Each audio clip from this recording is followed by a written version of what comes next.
Good afternoon. It's always good following good speakers. That way, if I stink, you've already got your money's worth. But what I'm going to do is going to be a little bit different. I was really glad that Tom didn't use slides and that Brian had 8 slides, because this is going to be, again, a bit of death by PowerPoint. But hopefully it'll be interesting. I'm going to talk to you about really 3 main themes. The first, as the title of the presentation indicates, is I see the Wilmington region as continuing to grow, but grow at a rate that's considerably lower than what we've seen over the last couple of years. Deceleration in growth is really the big theme. We're seeing it in occupancy tax revenues, we're seeing it in wages, we're seeing it in employment. There is a bit of bifurcation in employment gains as well. And then I want to talk to you about this notion that I've been playing around with, which is relative exposure to this uncertainty that we've heard about, right? And so we know that there's a lot of uncertainty at the national level. And in thinking about our region, I think it's really instructive for us to think about what are the sectors that are most exposed to these headwinds and how much of them do we have. And the headline here is, to me, the relative exposure to national uncertainty is fairly limited. The third theme is probably the most important theme for the region's future. And if you were at the most recent Power Breakfast, you heard 2 competing things. You heard economic development, and you heard stress around housing. And the way I frame this third theme is we're undoubtedly growing. The question to me is, are we growing well? And what I mean by that is, are the residents of this area benefiting from the growth that we're experiencing, or are they bearing the burden of this growth? And what is it that we can potentially do in order to ensure continued growth, continued affordability, and continued high quality of life? So now you can have your desserts or go do something more interesting. Or you can sit through a bunch of slides. I'm not going to make you read very much. I'm just summarizing for you some things here about the state of North Carolina. So I'm sure you've seen the headlines. Best state in business 3 years in a row, or 1 year Virginia won, but apparently they cheated because they changed the rankings. But it's fine. Let's let them have a year. So North Carolina was the 6th fastest growing state in the country for 6 years, between 2019 and 2025. It's continuing to grow fast, but again, it's experienced deceleration. We've basically added about 500,000 jobs and about almost 600,000 people in the span of 6 years. Like I said, continuing to grow, but there's been a bit of a deceleration. At the local level, I'm going to show you a bunch of things. But I want to really emphasize the fact that while North Carolina as a state added about 11% jobs between 2019 and 2025, July is the last month for which we have complete data, we've added 15% jobs, or 26,000 jobs, across a variety of sectors. One of the things that kind of peeves me a little bit is that there is this myth about the Wilmington economy that's still a leisure and hospitality-driven economy. Leisure and hospitality represent about 15% of our jobs, but most of the growth that we're seeing is happening well outside of leisure and hospitality. We're seeing tremendous growth in healthcare. We're seeing tremendous growth in professional and business services. And if you're wondering what in the world is professional and business services, that's anything from management companies to architectural companies to consulting companies. We're seeing a lot of what I refer to as entrepreneur-type jobs, which are nail salons and laundromats. That's in other services. We're also seeing tremendous growth in financial activities. But one of the fundamental questions that I'll come back to later is who's getting these jobs that are allowing our economy to diversify, and are we preparing the young people that live in this area to potentially benefit from this diversification that the area is experiencing? But there's been deceleration, and right now we're seeing the vast majority of the growth essentially come from healthcare, some construction, and we've seen quite a bit of weakness in about 5 sectors that have actually shed jobs relative to last year. The third thing, this is the last slide that I'm going to make you read, is context. Context matters so much in how we talk about the area. I just mentioned that North Carolina is one of the fastest growing states in the country, and that first bullet point is really incredibly important. So we, as a metro area, so New Hanover, Pender, Brunswick, represent about 4.5% of the state's population. We got about 9.5% of the state's population growth. So in a state that's growing really fast, this is one of the fastest growing regions, which means this influx of population has put stress on traffic, it's put stress on housing, and that's going to raise these policy questions that we can't avoid anymore, that we have to address about how do we enjoy this growth while maintaining that high quality of life, while maintaining reasonable affordability so that we're still attractive for both people and businesses. I don't know how well you can see it, hopefully well. The darker the color, the bigger the number. Just showing you employment growth between July 2019 and July 2025. North Carolina, 11.2%, that translates into about 500,000 jobs. What are the states that have outperformed over the last 6 years? Probably not super surprising. North Carolina, South Carolina, Florida, Texas, Nevada, Arizona, Utah, Idaho.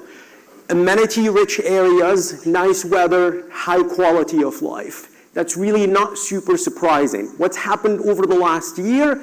A little bit of a shift in that some of these states that have been growing really fast are still growing, but there's been a deceleration in most of the COVID winners. Most of the states that really grew super fast during COVID have decelerated. Why have they decelerated? Because they benefited from a ton of tailwinds during COVID. Massive domestic migration, a lot of injection of money, remote work, early retirement. Many of those factors have faded since. If you hate maps and you'd rather look at a table, this is what it looks like. You're laughing, so does that mean you hate maps? That's fine. I love them. I'm going to show you a bunch more. And so two things here. North Carolina was the 6th fastest growing state, like I said, between 2019 and 2025. Over the last year, it's the 9th fastest growing. Now, some may attribute this decline in rankings to interest rates or lower domestic migration, but it also coincides when Chapel Hill hired Bill Belichick. So I'm not saying anything. I'm not saying it's causal. Don't yell at me. I'm just saying, yeah, it could be. I have no idea. So this is the part of the nonsense that you get with me, but fine. But again, deceleration is the theme here, right? So let's put the state of North Carolina aside and just look at where we are relative to the state and other metros. As I mentioned, we added 15% jobs. This is the metro area. And again, the metro area, as you all know, is Pender, New Hanover, and Brunswick. Relative to North Carolina was the 6th fastest growing state in the country, added 11% jobs. Within the state, we added 15% jobs. And that has translated into 26,000 jobs across those sectors that I've mentioned. So this is not a leisure and hospitality specific story. This is not a retail story. This is a transformation of an economy story and really fast growth.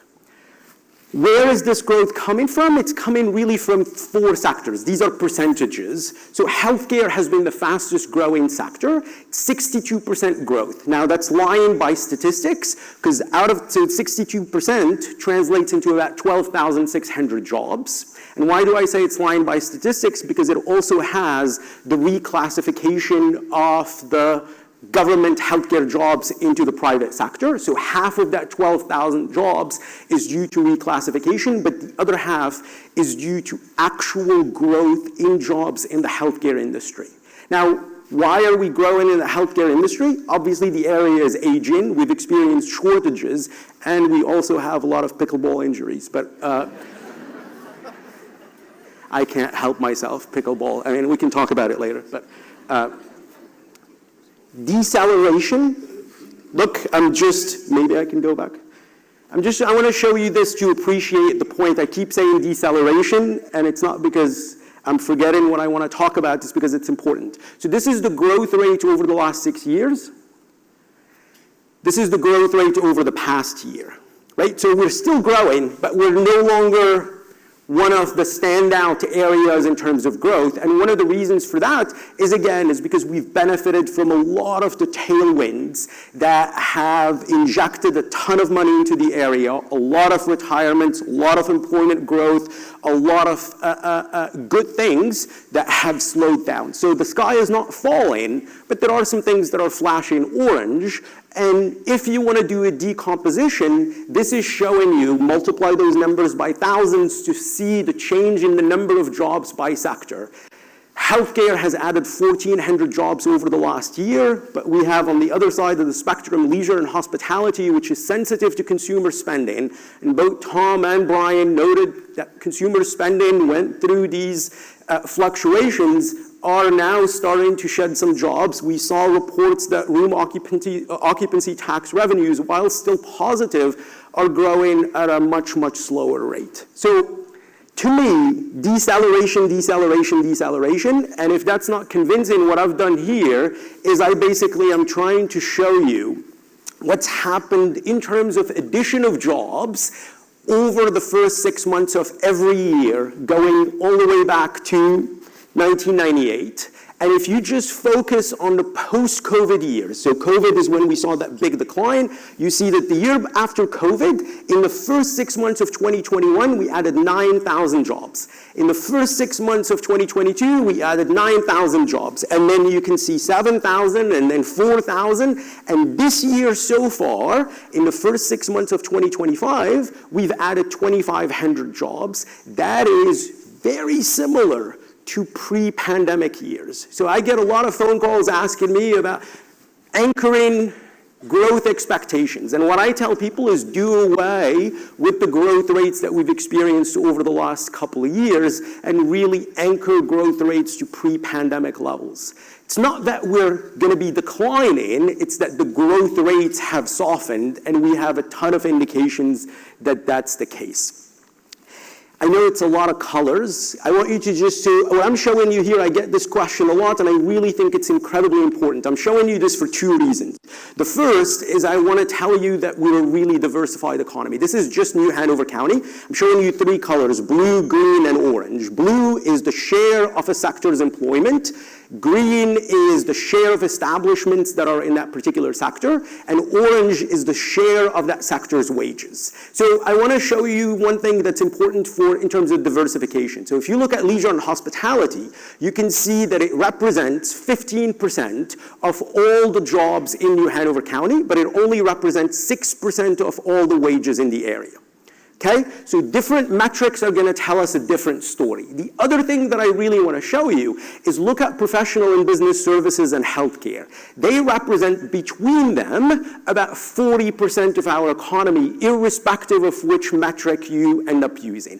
The third reason I want to show you this is if you're worried about the headwinds from the national level and you're saying, look, manufacturing may be sensitive to some of these tariffs, look at how much of our employment is in manufacturing. It's less than 5% and less than 6% in wages. And if you're worried about a lot of federal workers losing their jobs, we have less than 1% federal employment. So the areas become really diversified, and a lot of our money, a lot of our jobs, a lot of our establishments are coming from sectors that you would not historically associate with the area. The second thing is, we are not terribly exposed to these federal headwinds. And this is to just belabor the points. This is essentially what we refer to as a location quotient, or a measure of concentration. So if you look at that 1.4 for construction, what I'm essentially doing is I'm saying there are 7,500 jobs in construction in the Wilmington, in New Hanover County. That represents, there's 7.5% of all employment is in construction in New Hanover County. At the national level, only 5.5% of all employment is in construction. So I'm taking that ratio of the 7.5 to 5.5, that gives me the 1.4, which tells me we have a higher concentration of construction employment than the rest of the country, or construction is 40% more concentrated in New Hanover County than the rest of the country. But then look at the other side of the graph of the ones below one. What do you see? You see manufacturing, you see federal government.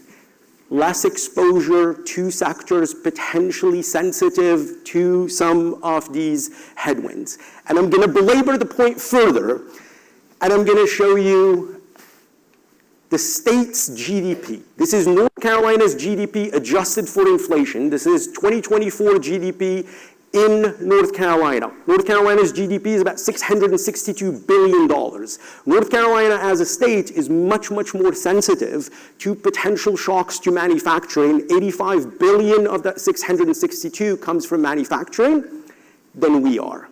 New Hanover County's GDP is about $17 billion.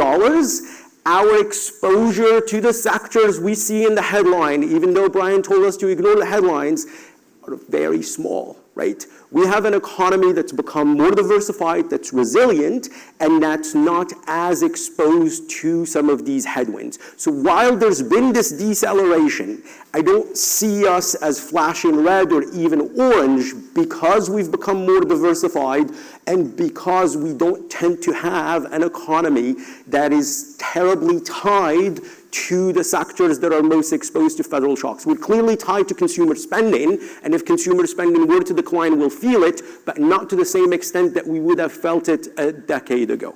Oops.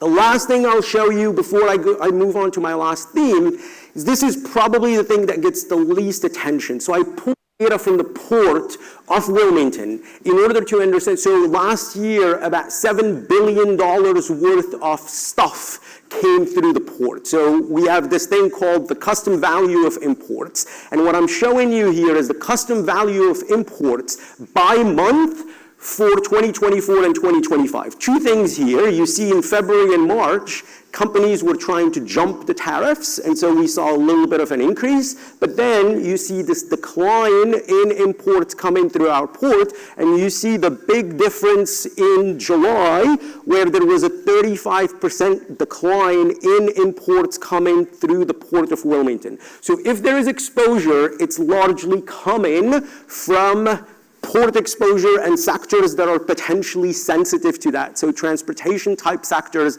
are potentially gonna feel it. We don't know how long lasting this is. Some of the tariffs have not been fully adjudicated, so there are still open questions about this. So let's put exposure to the side and let's talk about our area, our future, and from a policy perspective, what we should be thinking about. So as your eyes are adjusting to these colors, what I've done here is I've taken population for New Hanover County for 2017. So you've got males on the right, females on the left, and you have 2017 and 2024. So I'm overlaying 2024 over 2017.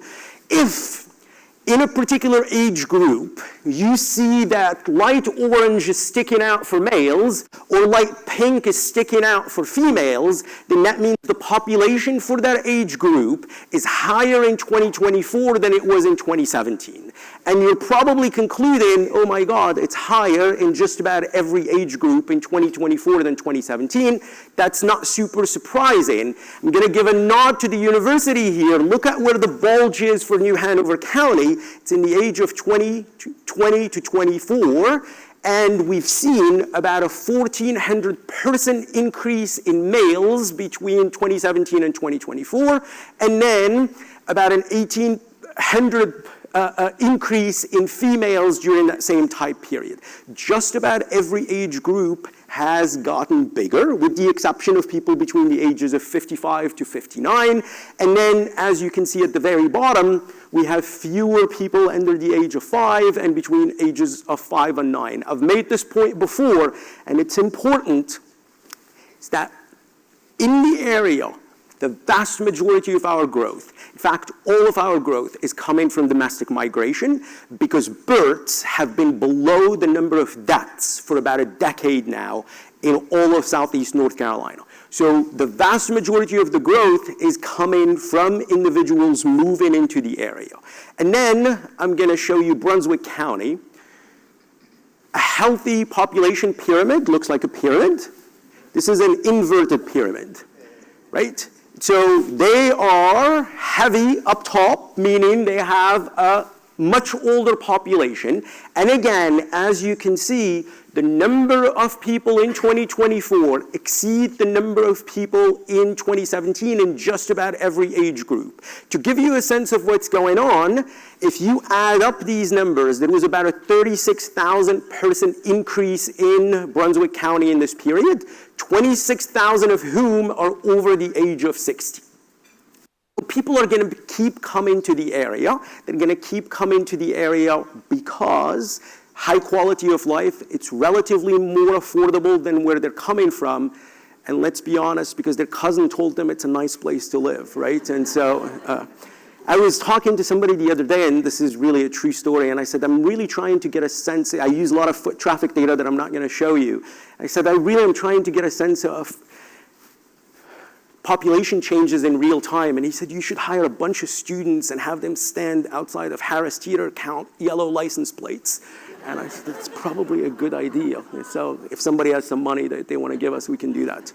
Now, why am I showing you population? I'm not just showing it to you to bore you. One of the things that I've been thinking about a lot is, as I've said, tons of employment growth, tons of population growth, but who gets these jobs? This is something that I've been working with for the last year and a half, and I really think it's arguably one of the most important things about our area, which is, this is data from the longitudinal employment household dynamics, which you may or may not care about, that matches employers and employees. So this is a little bit dated, but it's important.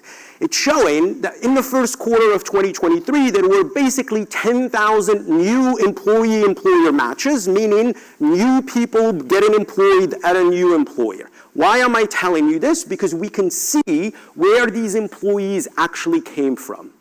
Only 4,100 of those 10,000 individuals came from another firm within Wilmington. In other words, 6,000 out of the new 10,000 jobs came from outside of the region to take some of these jobs. So I'm telling you this for two reasons. One, this means that economic growth ends up translating into in-migration. The other reason I'm showing you this is, as the area diversifies, we need to find a way of making sure that some of these new highly paid jobs are actually going to residents.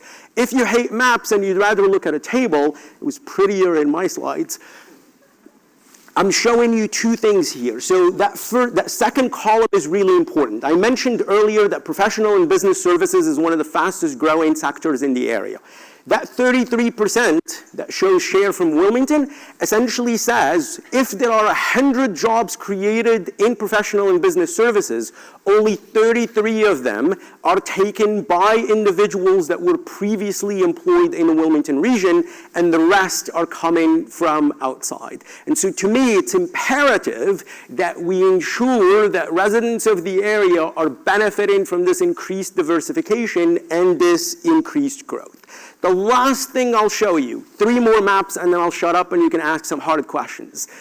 If you remember nothing else, this is probably the most concerning map that I'm going to show you, or the most concerning statistic. This is median home price divided by median household income in 2024. Why am I showing you this? Because this is, to me, probably the best way to think about affordability. So think about that number. So the lower the number, the better this is. Why, some of you may be thinking, well, this doesn't look like North Carolina. This is using the American Community Survey for the 1-year estimates. They only survey counties that have more than 65,000 people. So I'm only showing you counties that have more than 65,000 people. How should you interpret this statistic?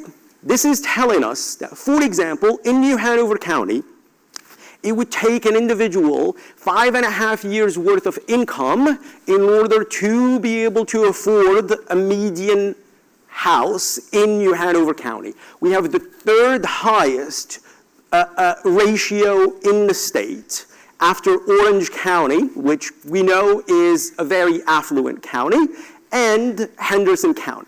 Now, why is this important? Because this affordability question just keeps creeping up, and there is this debate between quality of life and more building. But unless we address the supply side of our housing, these numbers are going to start scaring future employers and future individuals, so we really need to pay attention to them. And if you hate maps and you'd rather look at it indexed, this tells the full story. So these are both median household income and median prices pegged or indexed to 2010. Relative to 2010, home prices have increased 93%, wages have increased 65% in New Hanover County. You look at Brunswick County, same story. Prices have increased 100%, incomes have increased 84%. So this is not going anywhere, and the concerning thing is that wages, while they've grown quite substantially, some of that growth is starting to slow down. However, it's unlikely that we're going to see a significant enough correction in prices. And then this is 2 more maps, and I'm done. This is showing you the share of households who are paying more than 30% on their mortgages. The numbers are fairly good in New Hanover County. We have the 19th highest share of people who are quote-unquote housing burdened. Where they get ugly, and this is not going to surprise any of you, is when it comes to renters. More than half, or 54% of all renters, pay more than 30% of their income towards rent, right? There needs to be a supply-side solution to some of these problems because, as I've said, demand for housing is going to continue as long as we continue growing, and people are going to continue moving in. And so these numbers, if they continue to worsen, it's going to become really, really difficult to attract and retain workers. And to me, the 2 things that we can do in order to make the area attractive or to continue making it attractive is make sure that we address the labor market mismatches, if you will, and to make sure that we address the housing questions that are facing us. I think I've told you most things that I wanted to tell you. To me, short run, yes, things are still good. We're no longer a superstar metro area from a growth perspective, but we're still continuing to grow. We've benefited a ton from COVID. We're going to continue growing, just not at the same rate. If you're forecasting, probably go back to those pre-pandemic levels. If you're worried about what the headlines at the national level, I would say largely ignore them because we don't have an economy that's super exposed to those sectors. And then if you're worried the area's future, there are 2 places where we should be devoting energy. The labor market, trying to understand where the growth is happening and how do we prepare some of our graduates to take some of these higher paying jobs. And then the housing market, because the housing market is, again, in a really, really challenging place. If I said something idiotic and you want to yell at somebody, send an email to Rob. If you want to say something nice, you can send me an email. Thank you for listening.